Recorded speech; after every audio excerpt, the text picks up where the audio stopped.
Hi, everyone. My name is Ben Opapari, and this is the Songwriters on Process podcast. Since 2010, I've been interviewing songwriters about their writing process. And on this podcast, we go deep, deep, deep into the writing process. Far deeper than the usual. Do you start with the lyrics or the music question?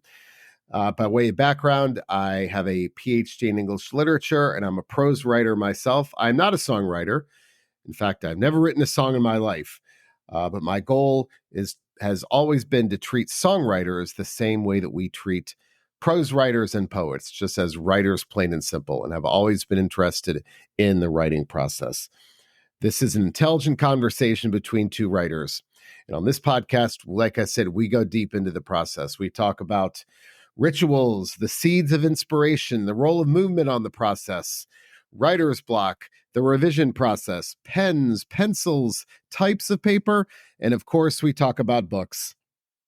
You can find all the archived interviews on the Songwriters on Podcast website and across all streaming platforms. And with that, let's dive into this week's episode.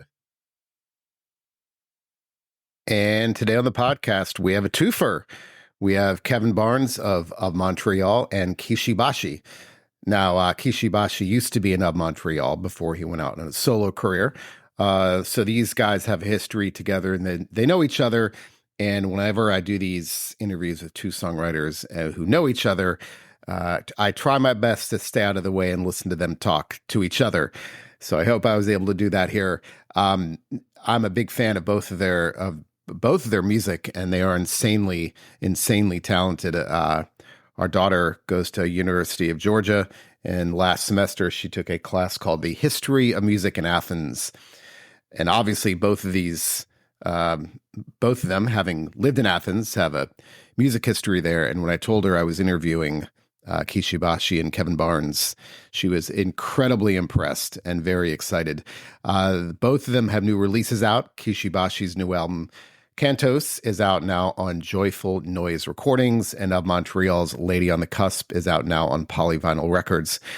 Kishi Bashi has also been nominated for an Emmy to be announced next month in September for Omiyari, a song film, and which is, I've seen it and it's fantastic. So you can, it's on one of the streaming services. I'm not sure which one. I think Paramount Plus, but you can watch the trailer on YouTube. So check that out, listen to their music.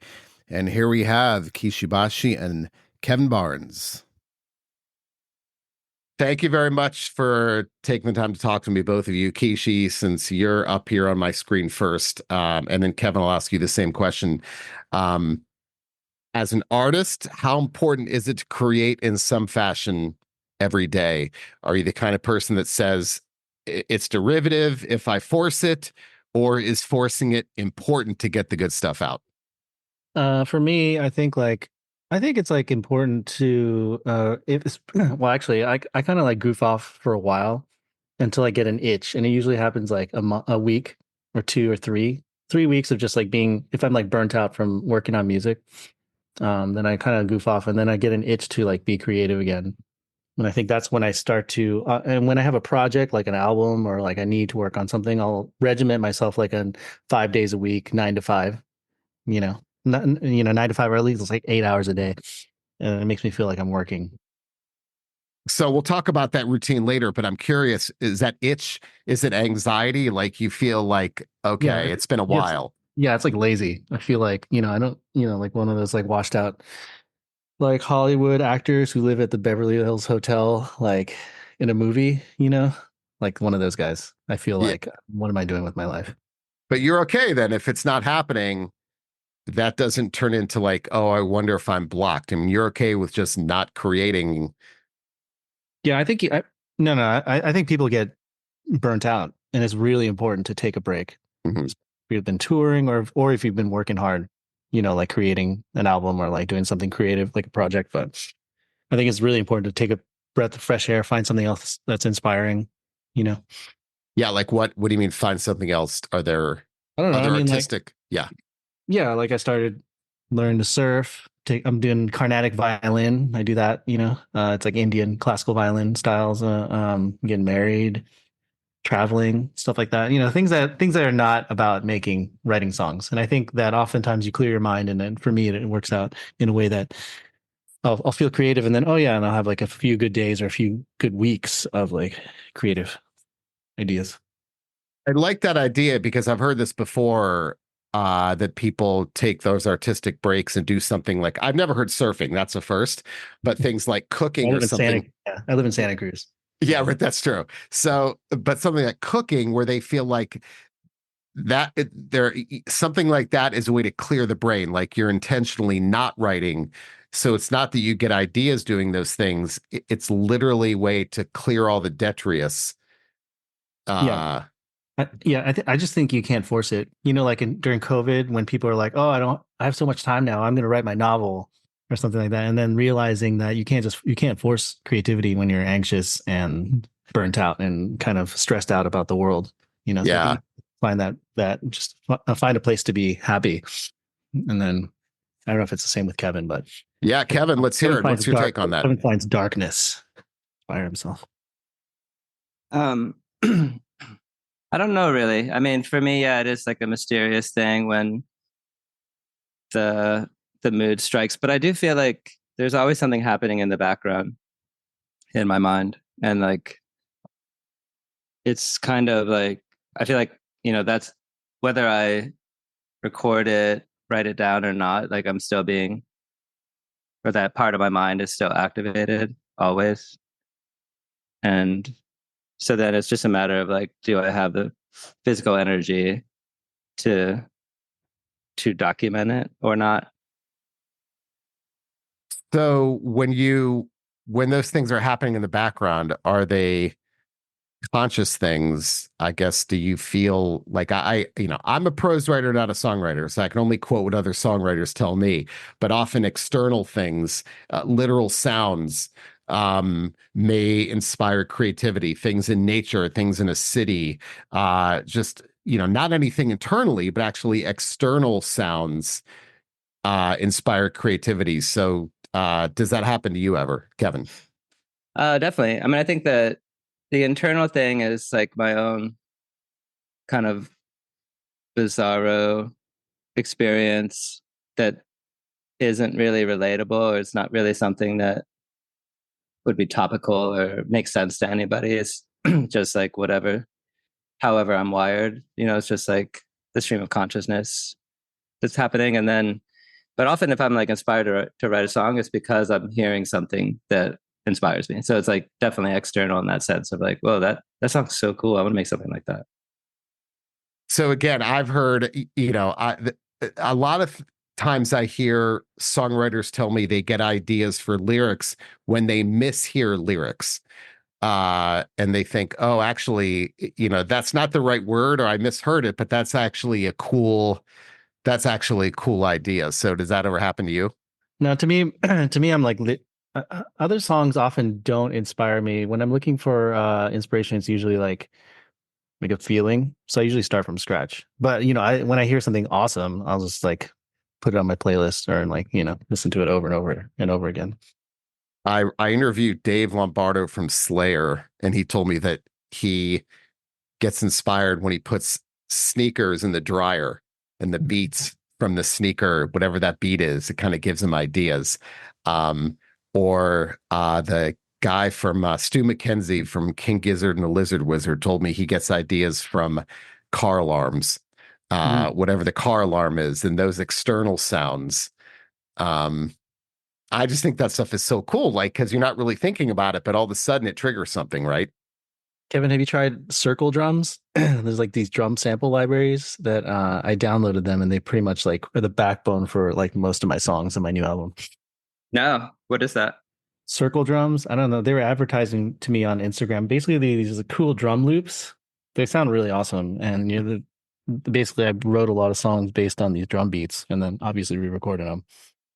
Cool. Yeah, I mean, I definitely use Splice a lot and Oh, use Splice. the drum samples from that, and or just like the different samples from that have definitely found their way into my songs. And yeah, I guess it's kind of similar to the car alarm thing. Like you just hear like and you're like, that's cool. I want to make a weird little section of a song that just has those sounds. And is there an ideal emotion when you tend to be your most creative?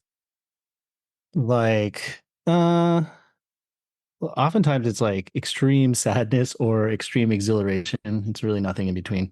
Oh, really? See, because that's for to me at least, that seems like that extreme would be hard to write in. If you're so sad, that's difficult. I mean, but I'm not saying I'm actually sad, but yeah, channeling that sadness is something that actually fuels a lot. I was telling my fiance Kimberly, she's like, is this song about, so and so?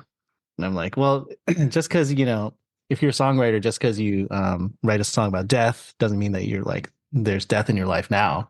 You just remember that feeling of a long time ago, or like the feeling of, you have all these pieces of emotions that you've lived and you can kind of like channel them. It doesn't mean you have to live that life right now. Hemingway famously Right. said he could never write about Paris when he was in Paris. He always needed distance. Mm. And I think about that with songwriting.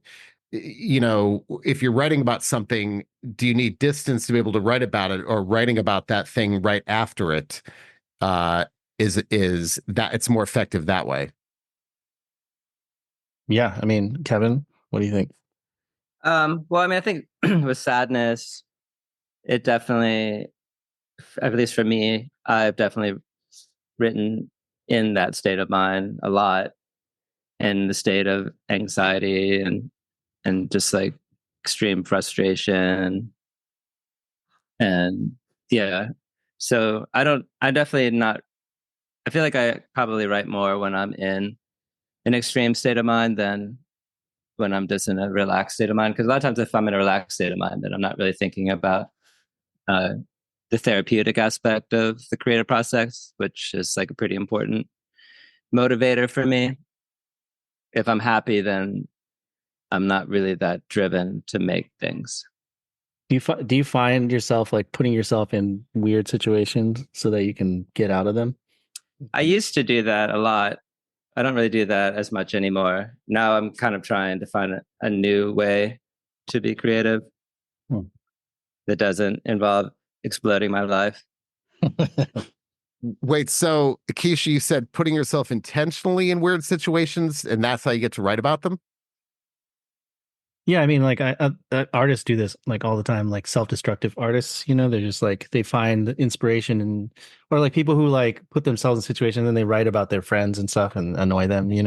I'm sure there's writers who do that. You Yeah, definitely. Like you want to have these like weird adventures so that you can write about them, but then you're not really there emotionally. You're kind of outside of your body, and then you can look at it like, oh, this is just research. But then you get in trouble that way because nobody wants just to be a research subject. yeah. So, Kevin, you mentioned you're exploring new ways to be creative. What does that actually involve? Well, right now, I guess like because I moved to Vermont, and so there's a very kind of folky energy here. A lot of people playing like acoustic instruments, and it's not really like an electronic vibe that much. It's like mostly, at least the people in our circle of musicians and artists, that they're mostly into becoming like really good at the guitar or really good at like an acoustic instrument. And so that, so I have people like Chris Wiseman with Garbus and like also my fiance Christina Schneider, just a lot of people uh, who are doing a similar kind of thing. And so I feel like we're not really competing with each other in any way, but it's cool just to be motivated by that, by their brilliance and wanting to make something that they would think is cool. Walter Martin of the Walkmen. This is a couple of years ago, and really out in the woods. And I think he moved from, I think, New York City to really being out in a remote location, and found that ironically to be energizing to be around that silence.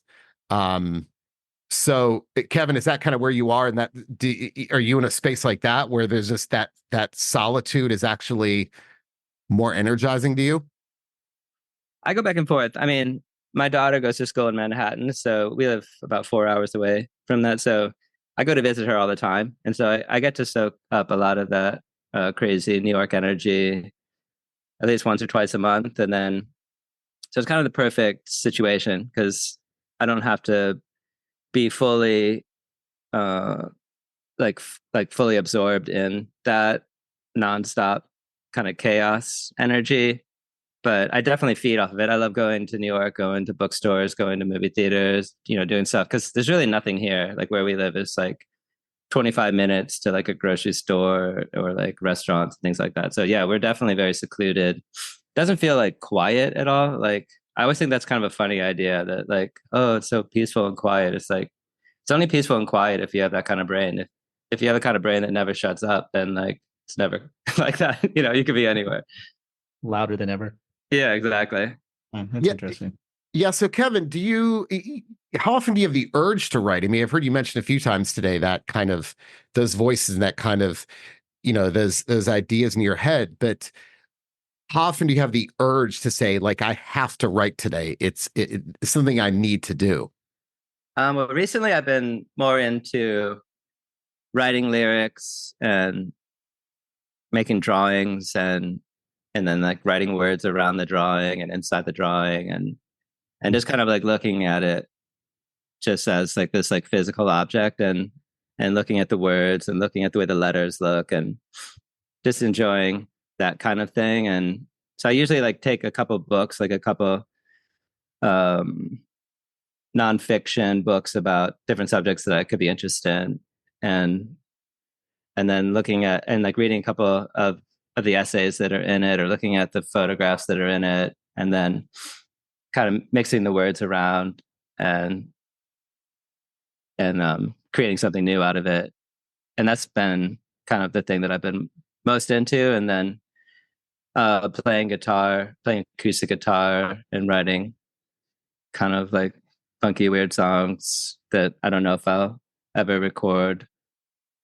So I'm kind of like in a different place now than I was in the past where I was like, I need to have a hit or whatever. I'm kind of just like doing it for myself. Yeah. Wow. So wait, sorry. Yeah, Kishi. No, go ahead. So Kevin, you're saying like when you do writing about like essays, is that something you've always done? Like writing, like not music aside, just straight up verbal, like lyrical explorations?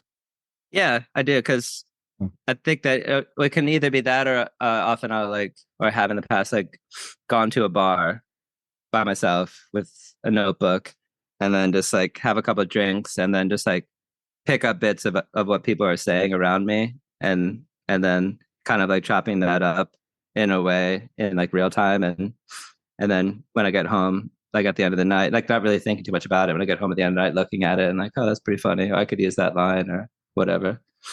It's kind of a fun way to write lyrics that isn't just like oh I'm sad I want to write about being sad. It's like it's more abstract but it's also more connected to my present life. I have to say that Britt Daniel from Spoon, I interviewed him and he told me the exact same thing that you do, but he takes a laptop to a bar and he'll listen to conversations. And when he hears a good line, he types it in his laptop. So I love that. I love that idea. I think you're the second person that's told me that. And I love the idea of songwriters sitting in a corner of a bar going, oh, I just heard that. That's a good line. What if somebody next to you is totally obnoxious and not interesting? That's even better. Oh yeah. It's kind of like the worse they are, the better. I mean, I don't really want them having like a very serious conversation about their mom who's sick or something.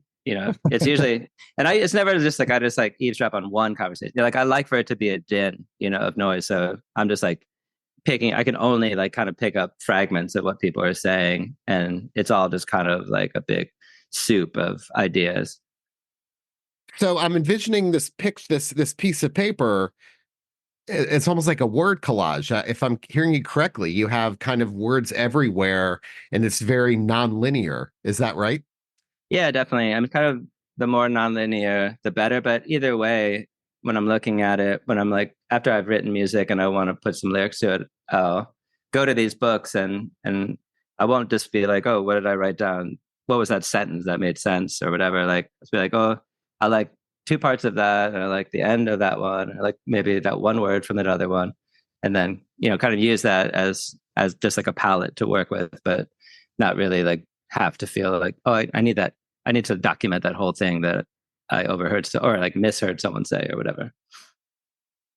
All right, so Kishi, I most songwriters tell me they have endless voice notes or voice memos in their phone Oh, yeah. and there's no organization to them whatsoever.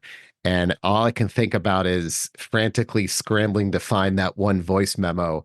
But often scrambling to find that voice memo means that you may have to look at every one of them and realize, oh, that's actually better than I thought it was. So my question to you is, I'm sure you have voice memos or have right in your phone, right? Yeah. I'm looking at them right now. There's Any new organization recording. any organization whatsoever? Yeah, new recording 177, new recording 178, 179. No, there's like ideas. I think I go when I have to make.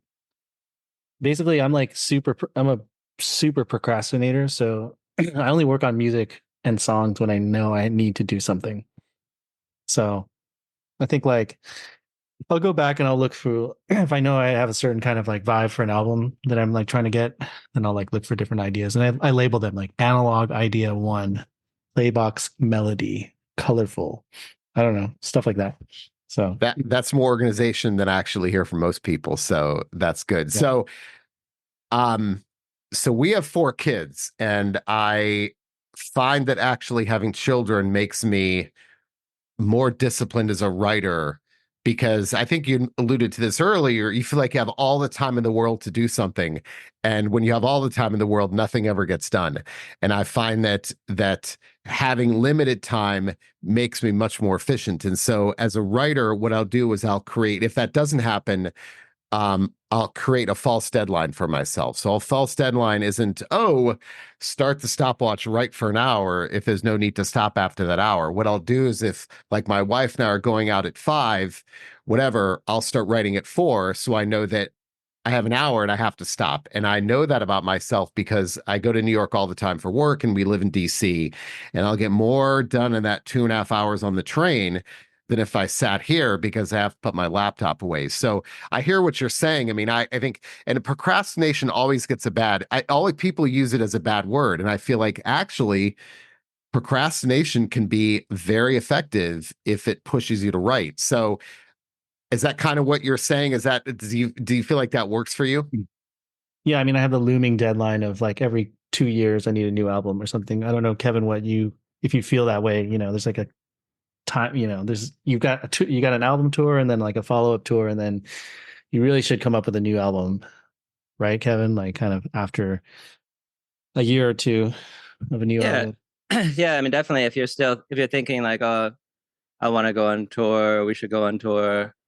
You don't want to be one of those artists that like just doesn't do anything new and it's just like playing the songs, from your past or whatever. So I think that, yeah, it's definitely a motivator, that, and then also deadlines are very motivating, and if you have no deadline, like you were saying, then it's kind of easy just to kind of float through your life and like think about other things that you feel like doing. But if you have like a strict deadline where people are like counting on you, like, and you're like, oh shit, okay, I need to like actually get to work.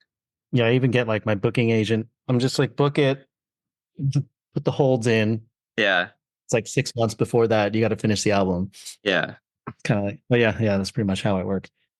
I love to read about the rituals of writers. So when it comes time to write, is there a favorite place, a favorite room, time of day, things you have to have with you, even down to like a favorite chair? For example, if I write in this, I never write and revise in the same place. So if I write in this chair, I revise in that one behind me. So I have a ritual, for better or for worse. Maybe that makes me too tied to something, but I'm curious, when you're regimented, what does that involve? It's not like a regimented thing. It's more like I feel lazy if I don't put in like 40 hours a week, doing something. Or if I worked hard on a tour or worked hard on a project, which I'll work like 80 hours, finishing an album a week or 100 hours, I don't know, and then like I'll take breaks. But I feel like every adult is out there providing for their families and themselves. And like, why am I any different as an artist? I should put in the same effort. So I feel like I start feeling lazy if I don't put in stuff. So, I do a good effort in like putting in, it's very loose, but I also don't have like a regimen. I am a morning person. I do wake up. I've been like more morning than like night owl. Now define morning for a songwriter, for an artist. What is morning? I mean, I only sleep like 6 hours. So I'm up, like if I sleep at midnight, I can wake up at like 6, I might go surf, or I might go like do something or go mountain biking. I'm active. I'm not fit, but I'm active.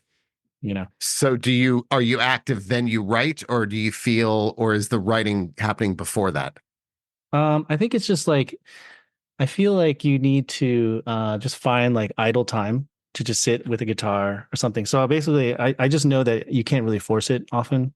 You just have to feel comfortable and unpressured. And so like, or even something I do, I don't know, Kevin, if you do this, but it's like when I'm driving, if I know I need to come up with ideas and think about stuff, I turn the radio off and I'm just like thinking, and my brain starts to like kind of entertain itself with like ideas, and I'll think about what if other conceptual, like I do a lot of concepting because I'm working on documentaries and stuff like that too. So kind of thinking about like and I feel like that really helps. That's just being like forcing your brain to be bored. Same like a walk. Like Okay, so Kevin, I want to hear your response to that, but I talk about this a lot. And there was an article in the Washington Post about a year ago about why we get our best ideas in the shower. And the thinking is, and actually got this David Byrne quote up here, and he says, "A car is a good place to write lyrics. Driving occupies one part of the brain, freeing up the other." So the idea behind that is that when your brain is involved in an unconscious activity, those that's when you become creative. So songwriters tell me, I mean, Agatha Christie, I quote her all the time in every interview, but Agatha Christie said the best time to write a book is when you're doing the dishes. And so gardening, folding laundry, vacuuming, I've heard it all, but that's exactly what you're saying, I think, is that you're not creative when you sit down and say, I'm going to be creative. Those things happen when you're trying not to be creative. But the cars, I mean, I feel like that's the easiest. I hear that all the time. But the other things, I mean, if you're doing something that requires no thought, that's when the ideas happen. Yeah, I guess I definitely have come up with ideas washing dishes and in the shower and doing all that stuff. I think that like something happened to my brain during COVID. It kind of like shook everything up, and I have a new process now. Like things are different now than they were before. So things that used to be true aren't really true anymore. And I've also like developed a new appreciation for not being logical, like not making any sense. And it's kind of like what David Byrne said: "Stop making sense." I mean, I was going to say, you kind gotta of listen to the man. I did have Jerry Harrison on the podcast a couple of months ago. And he told me that he likes to, when he writes lyrics, and Kevin, I'd actually like to get your take on this, that he uses a pen and paper to write lyrics, not a computer, but it has to be a felt tip pen because he enjoys the sensation of the scraping on the page. And I love that tactile idea, but I do find that songwriters are incredibly particular about how they write those lyrics. So, Kevin, are you a pen and paper person or a computer person? Definitely pen and paper, and I do get that tactile thing. But yeah, I've used so many different pens, and that I feel like it would be a bit bougie to be like it has to be this specific pen. You'd be surprised. Songwriters are incredibly particular about the types of pen and also the color of ink. Yeah, I don't care about that. I Oh, just really? like, yeah, no, I just like to see it written. I don't like, for some reason, doesn't feel as good for me to like write things on a laptop, even though it's kind of easier, obviously, because you're like, oh, how do you spell that word? And it tells you. But aside from that, I think I just like the physical thing of I probably just because that's how I started writing when I was like 15, 16. Okay, so the very specific question is, when you don't want something to be on that paper, do you cross it out or do you erase it? Cross it out. Yeah. I erase. You erase. Yeah, I like pencils. It's like I like pencil. Yeah, pencil sharpener. We're getting old school. I like it. Playing devil's advocate, the advantage of crossing it out is that if you need to see that later on, it's still going to be there, but you'd rather No, see it gone. no, it's usually shit. It's probably like it's better to just move on or like perfect it. Otherwise, it's just like a mess. That's the other thing. If I'm trying it out with my guitar or actually trying it out, then you got to like jump over everything and like try and like figure stuff out. I'd rather just see it clean and something I'd want to do. You know. I think the overarching theme here, what I'm hearing is how precious do you make the process? Um, on one hand, the fancy moleskin journal with the fancy pen adds gravitas to the process. On the extreme are the people that tell me they write lyrics in the back of utility bills because they want to make it as non-precious as possible because that's less pressure and it's an easier way to write that way. So Kevin, I'll ask you this. Then Kishi, I'm curious, Kevin, I guess is making it less precious more effective? For me, I just don't. Yeah, I think that I would just feel weird about it being, it has to be this specific notebook with this specific pen because you're really just getting the idea down that you're going to use later, and then I don't like keep the scraps of paper or whatever. Like I've written so much stuff down, yeah, like on bar napkins and like whatever notepads in hotel rooms and stuff like that. I just throw them away because I don't care. It's like the point is just that you don't forget it. Yeah. Now, Kevin, before I forget, you talked about a new process since COVID. So what is that process involve? Yeah, weirdly, it's kind of like a disconnection from the process. It's like I kind of have to be unconsciously doing it in order for it to feel good. Like if I'm like, oh, I'm gonna sit down and work because I need to work, then it won't happen. But if I just like, okay, I'm a songwriter, I've written a million songs, I'm gonna write a song right now, let's go. And then I'll do it. And Yeah. then so and I'll be like, okay, it is what it is. And like I'm not gonna like question like, is this great? No, it's not great. Who cares? Like I'm not trying to be great. I'm just trying to do this thing and maybe I'll never do anything with it. And I think that's what I like about the writing lyrics or just writing words down and like the word scramble of it and the playfulness of it is like, I like that it's not serious and like that I'm not thinking about my career or anything like that when I'm doing it. I'm just having fun with the process. And it can just be like this moment in time where I did this thing that I think is kind of cool. And maybe I'll share it on my Patreon page. Maybe I won't. Maybe I'll turn it into like a song that'll be on a record. Maybe I won't. So I think I like having that sort of like lack of seriousness now. Yeah, similar. I think it's like just they should all be, they're all just kind of throwaway ideas, just like any kind of conversation you have with a stranger on the street. Sometimes it's gonna be inspiring. Most of the time, it's just whatever, So I think songwriting is probably the same way, you know. Kevin, do you ever like?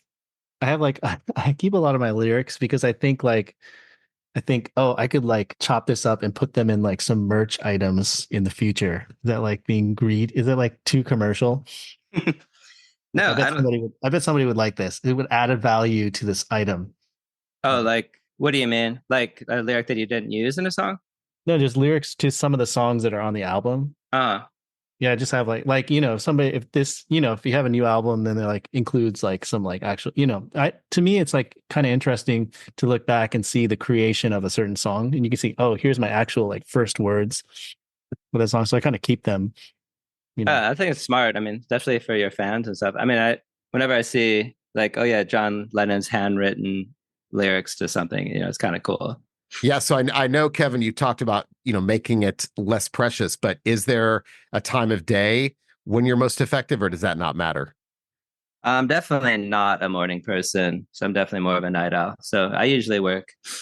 Well, definitely historically, I have worked like deep into the night and then slept all day. And is there a room, or does that not matter? Well, all my life I've lived in so many different places, and I've always just like used whatever extra room there was. So it could be like an attic space, it could be just like an extra room, like a closety type of room, or if I was lucky, then I'd have like a whole room. But like, and then once became a little bit more successful. Then I built my own recording studio next to our house, which was amazing. But then I moved away from that, so now I just work in a basement room. I'm in a basement room here. Yeah. Yeah. All Yeah, but right, Kevin, last. oh, Okay, yeah, sorry.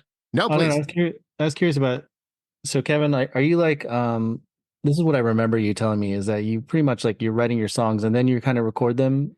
Like my process is I pretty much make fully formed demos with completely scratch melody lines and then I work on the lyrics. That's completely different, right, from your style? No, I do that sometimes too. Like definitely if I just feel like messing around in the studio, and if I'm using like a MIDI keyboard or just some of my synthesizers and drum samples and things like that, then I will just piece things together like that. And a lot of times I won't even know like what chords I'm playing on the piano because I'm not that familiar with the piano. Just kind of like putting my fingers on. I have like a sense of like, okay, well, obviously I'm playing a C in the bass, but I don't really know what the chord is with my right hand. And I kind of enjoy that part of it because with the guitar, like I know what I'm playing pretty much. And so, I mean, not always, like definitely like some like weird chords that I find that I just think sound cool, but I would have no idea what they are. But with piano, I have like almost no idea unless it's like a really basic C, G, D, or a minor chord or whatever.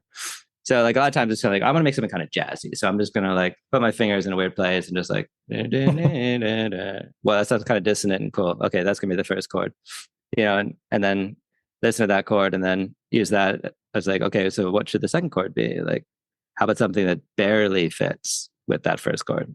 Okay, that sounds cool. And now the third chord should like barely fit with the second chord, but it kind of makes no sense with the first chord. And then, yeah, just kind of like thinking like that way is a fun way to force yourself to do something out of the box a bit. Picking up an instrument that you don't really know that well, that you don't know, like, or you haven't written a million songs on, and just using that to make one song, and then maybe you'll be like, oh, actually, I like that. I would do that for more songs. But yeah, so I think that's kind of cool. That's a fun way for me to be creative and just make something without really being too conscious of like, oh, that's so boring. That's such a boring chord progression because I don't know what the chords are. With Yeah, guitar, yeah, about some MIDI chord packs, like online. You can like throw oh, them in. There's like what's that? there's just like people who make all these chord progressions, like lots of them. Oh, okay. But You how's can that find fun?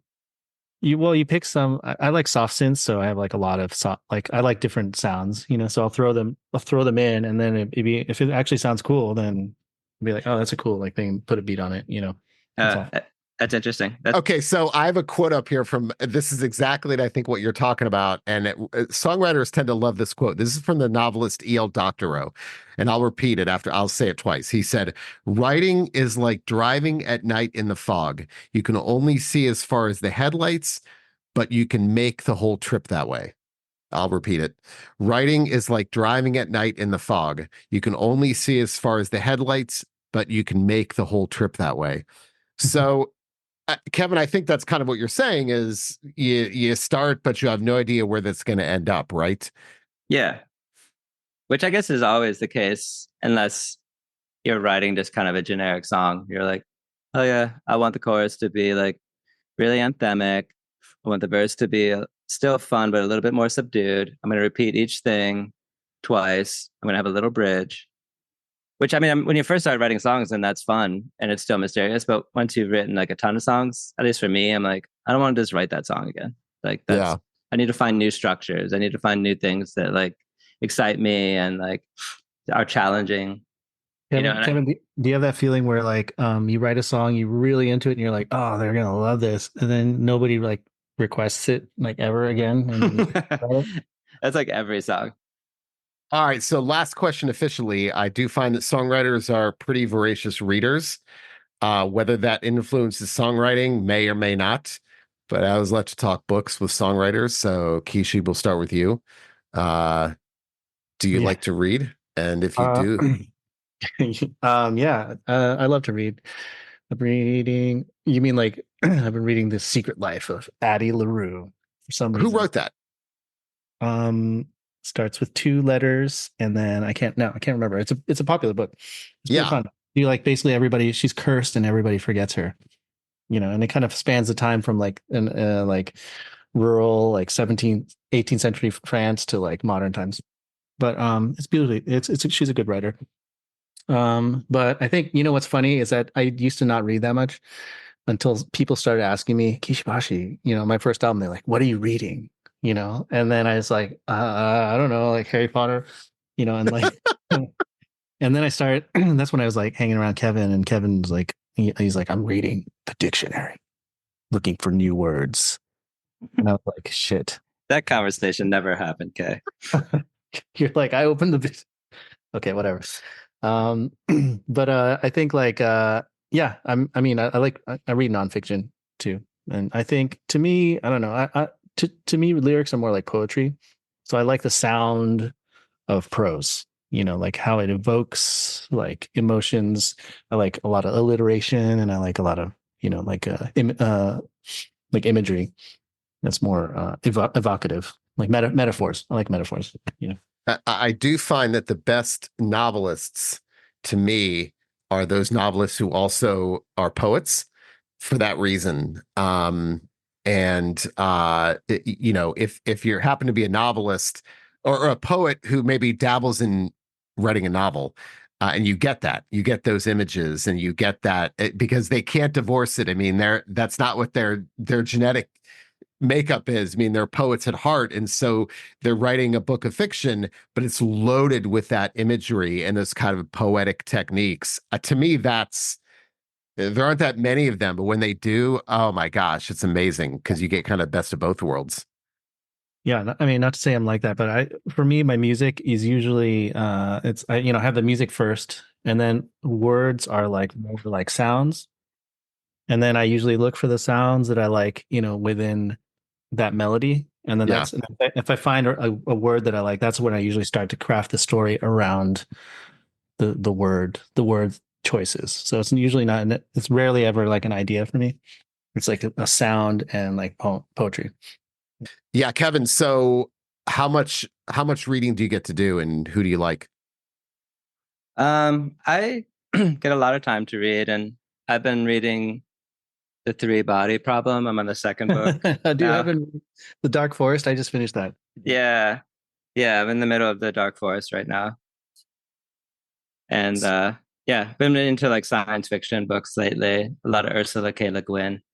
Hmm. Yeah, I've heard that. Well, I'll say that the songwriter is the most common authors I hear, and I think if you think about the language, kind of makes sense. The economy of language. Uh, Cormac McCarthy, Oh yeah, love. Kurt Vonnegut, Yeah, Raymond Carver, um, and you know, you get some of the beat poets, but I'd say of the Vonnegut, there's certain ones that always come I up. love I mean, Vonnegut. Yeah, yeah, I yeah. mean, the economy of language kind of makes sense. Now, I have a name for both of you, and that is, and I was turned on to this author by songwriters, actually, and his name is Brees DJ Pancake. Um, Reese. he Brees DJ Pancake. He wrote one book of short stories and committed suicide. This was in the 80s. And he was called the Hillbilly Hemingway, and he was considered to be the next greatest American writer because he had that Hemingway-esque style, but it takes place in Appalachia, which is where he's from. And he went to UVA. And there was an article about him in the New Yorker, but within the past 10 years, his whole backstory. And I was turned on to him by songwriters. I'd never heard of the guy, Brees DJ Pancake. Like, and it's Brees and then D apostrophe J and then pancake. Um, and phenomenal writer, that economy of language, but you know, that's kind of a part of the country that people don't really write from typically. And so one book and that was it. And I'm hoping maybe they'll find others of his short stories somewhere, but he was really thought to be, and I think he was like 26 when he died. He was in his 20s. Um, but I Cool. don't know if either of you ever heard of him, but Kevin, you unbelievable heard of writer. him? No. Yeah, that's cool. It's funny you mentioned Hemingway. I was just in the we were my fiance and I were writers in residence at the Hemingway House in Ketchum. You could come. Really? Yeah. So Wow. we were just there's an apartment underneath his like house that he killed himself in. You know. Yeah. So that are you a Hemingway fan? Yeah. I mean, I've read a lot of his stuff. You know, I don't know if I appreciate his legacy. Yeah. And that's it for today's episode. Hope you enjoyed it. Don't forget my book, Desolation, a heavy metal memoir by Mark Morton with Ben Opapari, that is me, comes out June 25th on Hachette Books. Mark is a good friend of mine. He is one of the guitarists in the band Lamb of God, and this is his memoir. It's a damn good book, if I do say so myself. But again, that book is out June 25th on Hachette Books. You can pre-order it now everywhere, your favorite online bookstore. So be sure to do that. The site, Songwriters on Podcast, contains all of the archived episodes of the podcast. Of course, you can find them on all streaming platforms as well, but they're also on the site. I only have had the podcast for about I don't think even 2 years. Before that, all of the interviews were transcribed, and that took a lot of work. And that's why I started the podcast. So if you want to read the interviews that I did before the podcast, they are on Songwriters on Podcast as well. There are about 200 of them going back to 2010. So check those out. If you want to get a hold of me, Ben at songwritersonprocess.com, or fill out a form on the website. I'm here for your questions, your complaints, your concerns, or your interview suggestions. I'd love getting those as well. So hit me up. I will try to respond. So that's it, everyone. Have a great day and see you next time.